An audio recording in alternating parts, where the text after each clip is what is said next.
Okay, I wanted to show this part really quickly because it's kind of unique in what I'm doing. So I'm gonna put some colors down. I'm getting like a range of colors out, and essentially the reason is that I don't know exactly what color I want. Like I would love to use this to tint back over it, but I feel like it's too intense, and so I'm gonna kind of play around with a couple. I may just end up going with this one, but I want to see what happens when I mix these two together, and a lot of times a lot of really good things can come of doing that. And I like these because they're more matte. This one isn't pure pigment, like it's not like a primary. It's very, very pastel, but obviously we can get something that's very akin to the emerald, but is still pretty matte. So I may end up going with this. The other thing that I'm thinking about potentially doing is mixing in some of this dark red brown. This falls under kind of a different rule because it's not like a red Christmas brown, right? It's a very desaturated kind of red brown, and I'm just gonna mix it into here. I'm gonna mix it with this. I just like getting a sense of the range of possibilities with any given colors, and it helps me get kind of a mind of like what is going to be happening when I airbrush onto the miniature and so on and so forth. So I like these mixes. I think those are good colors.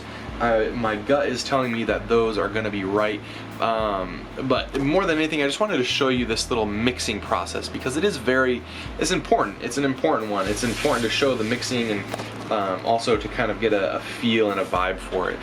Okay guys, so here I do have my airbrush. Here it is, just having a hard time finding it. And what I have is I have the PSI turned down really low to about 15 PSI or 1 bar. It's very, very low.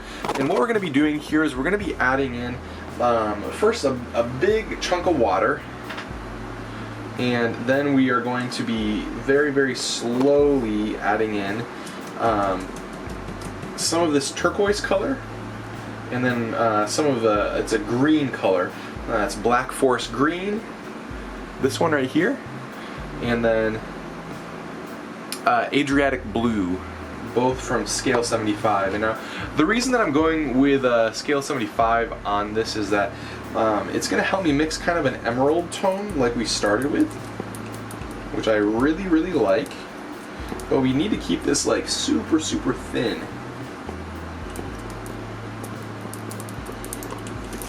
Just wanted to show you guys what I'm doing here.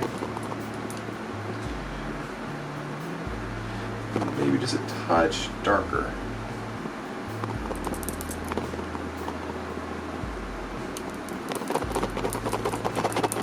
Now the reason that I'm going with scale 75 here is that it's matte. Right now our surface is very, very satin, and I just really want to make sure that we are working on. I'm just going to go ahead and start to spray with just very, very controlled bursts.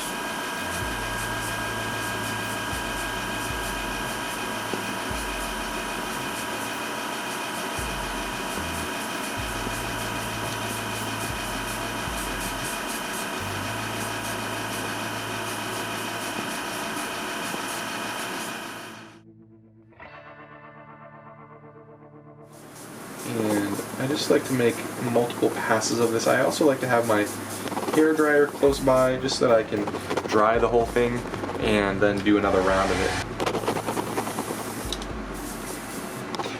Also, like, just notice that it flattens things out a little bit.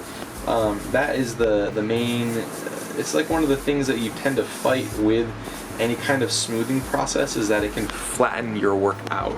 And you just have to be very conscious of that, aware of it, and just not work against it, but work with it. Like, figure out how it's going to work in your best interest.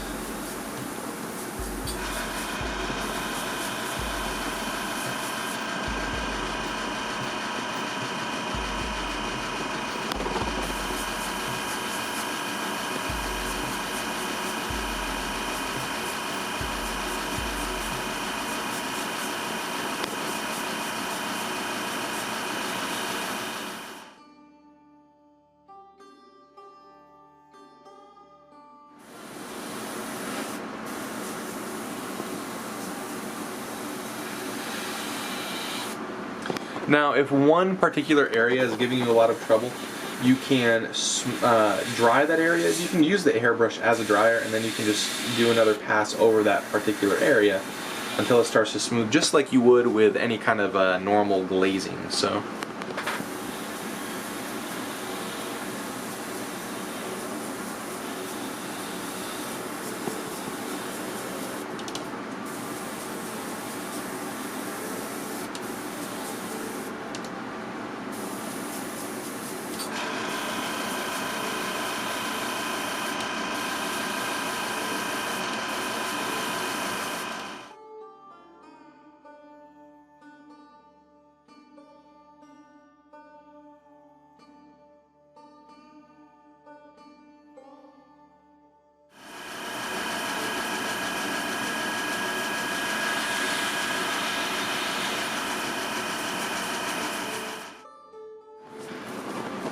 As you can see, it's starting to smooth it out very, very nicely. It's not perfect yet. We still have a few more, little phases here to go through, and I'm not even entirely done doing this yet. You just need to take as long as you need to do this. There's not like a right way to do it. The more time you take with your layers and getting the layers built up very slowly, and if you make the increments smaller, if you have more patience, then this is going to be a little bit of a faster blending process. The nice thing though is that, like, with the transparency, you can still see the layers underneath to a certain extent, and again, that's completely okay.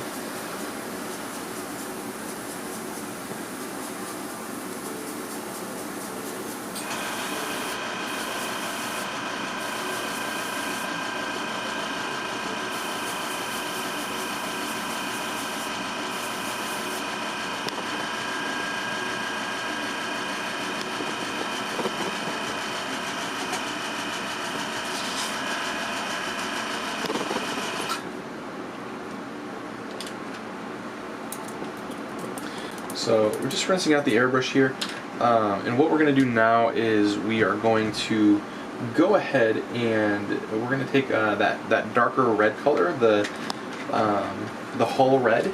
We are going to modulate this a little bit. We're going to put it into the shadows. Try to work in some of this complement. Always, always, always test it on your hand. You can see here it's very, very, very thin. Now I'm going to be focusing on spraying this near the bottom, kind of up into these shadowed areas, and just kind of creating a little bit of a darker skirt around the bottom. This is just a focal tool. You can also, really direct it from below up onto these upper parts.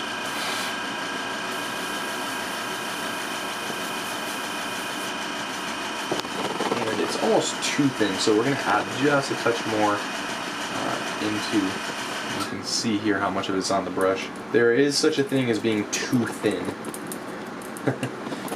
You'll be spending, how they talk about how people spend hundreds of hours on a project. That's when people are working too thin.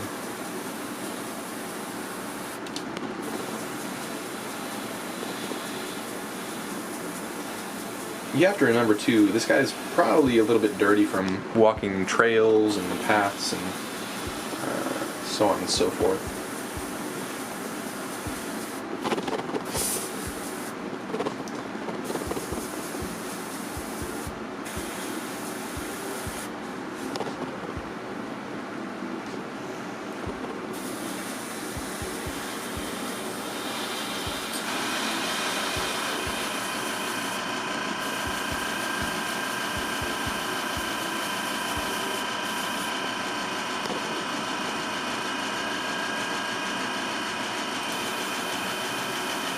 We'll keep this part a little bit cleaner just for focus.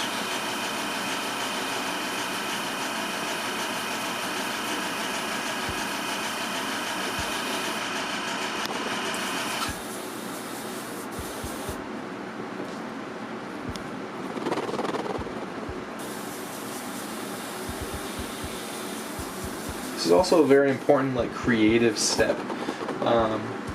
What you can do here is you can start to adjust the texture and the feeling. So like if I want to make this bottom skirt a little bit more intensified, I can add just more of it in general, and then I can add in some Nightshade Purple, and I can continue with this process.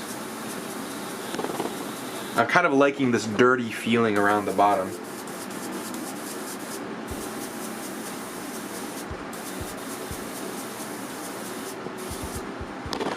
It's kind of splattering it just a touch as well.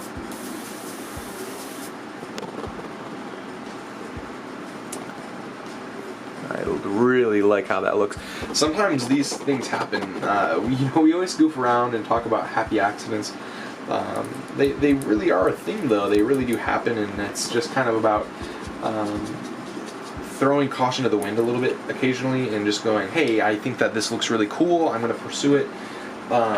Sometimes it can just be important to slow down, know when to slow down and stop and just kind of say, hey, that's enough, or that's not enough, and do a little bit more. And again, it's entirely up to what your scope and vision is of your miniature.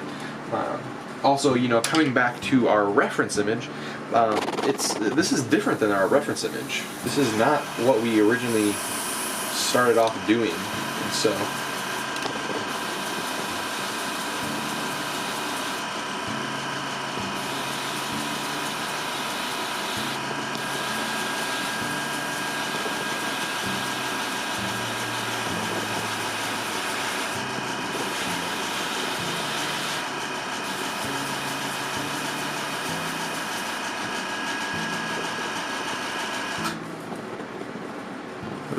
very, I really, the other thing that's going to happen here as well that I should tell you is that we are going to come back and distress the bottom of it. We're going to create cracks, and we're going to add additional weathering components as well. So we're really going really dramatic with this dark so that we can really pop out the texturing later on.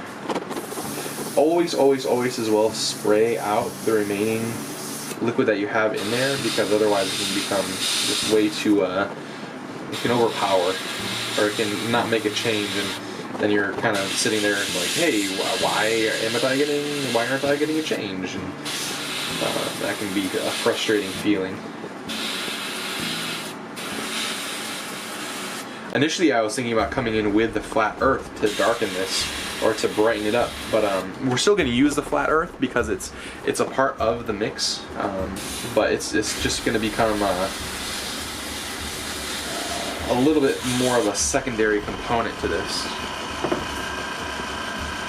And then we're going to add just one more big dollop of Nightshade Purple. All of the Nightshade Purple that we have left over here is going to go into this pot.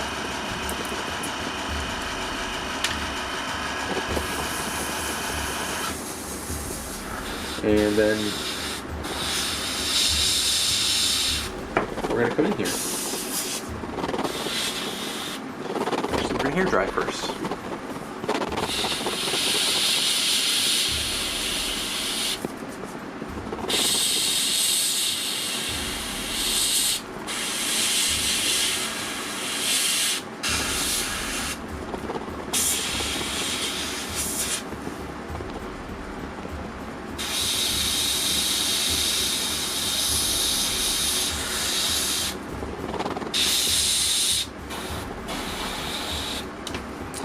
Alright, so I'll zoom in here for you so you can really take a look at how it looks, and I think that you'll be very pleased.